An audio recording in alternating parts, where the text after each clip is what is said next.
Israel membangun ratusan makam untuk membuktikan bahwa keberadaan Yahudi sudah ada sejak ratusan tahun yang lalu. Yang ditanyakan ini sebetulnya sebuah jawaban yang sangat sensitif dan seksi. Ya, ini sudah masuk dalam tataran politik intelijen. Ya, kita jawab saja lah, kita share ya sedikit-sedikit.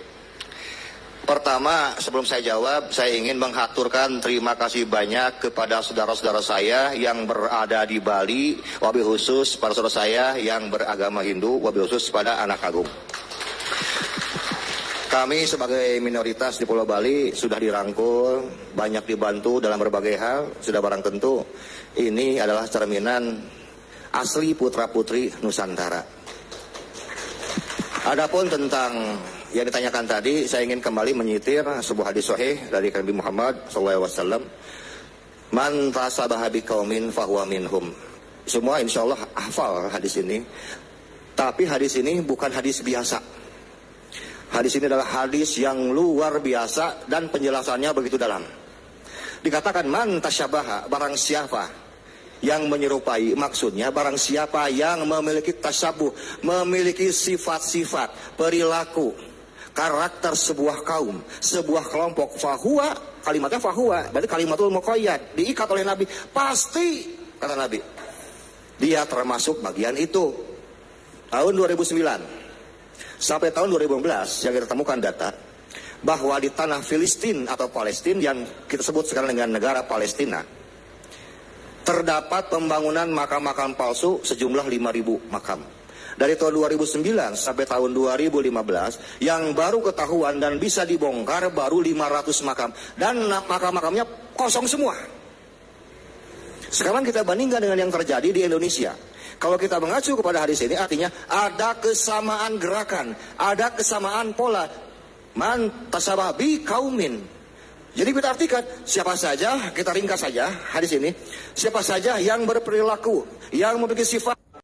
Israel membangun ratusan makam untuk membuktikan bahwa keberadaan Yahudi sudah ada sejak ratusan tahun yang lalu. Salawi ini adalah agen-agennya Zionis, ya jangan disalahkan juga. Karena apa? Ada kesamaan pola gerakan. Lalu mengapa sekarang Zionis Israel harus melakukan sekarang pembangunan makam-makam palsu? Satu jawabannya, untuk membuktikan eksistensi nenek moyang mereka sudah ada ribuan tahun yang lalu. Agar apa? Agar mudah mengklaim ini adalah bangsa leluhur kami. Dan ini pula yang 100% identik dilakukan oleh kelompok Balawi di Nusantara. Tadi dikatakan wali pitu di Bali. Kan wali itu di Bali bukan hanya 7.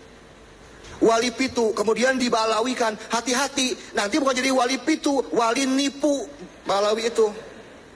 Ini ada penipuan, tadi saya sudah bilang pagi-pagi bahkan kemarin kepada Pak Haji Suryadi dan juga pada Romo Kiai, Rais Am kita, saya, Bagus Haji Moge juga Ki Imat, ingin melakukan pengecekan, penyelidikan, kita ingin check and recheck, kita ingin melakukan riset, bahwa kita perlu rekonstruksi sejarah kembali. Terutama makam-makam para ulama, para wali, dan tokoh-tokoh yang dihormati di masing-masing. Agar tidak dipalsukan. Pada sekarang ini kan sudah kerepotan, Pak. Karena mereka dananya begitu besar, kan tidak mungkin sekarang.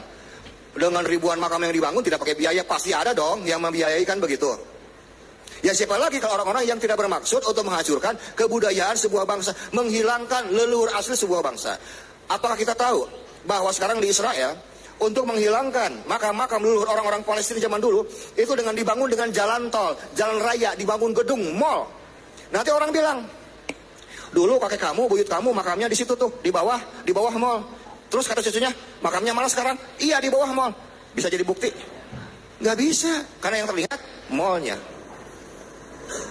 Israel membangun ratusan makam. Sekitar 300 makam palsu telah dibangun di Jabal Al-Zaitun, timur Masjid Al-Aqsa, dan 200 di Wadi Al-Hilwa di Silwan, selatan masjid. Ratusan lainnya di berbagai wilayah di Yerusalem, terutama di kota tua. Satu daerah bahkan disebut pemakaman Yahudi. Jelas ini adalah pembelokan sejarah, sekaligus bukti bahwa Israel adalah penyusup membangun makam tanpa sisa-sisa manusia di dalamnya.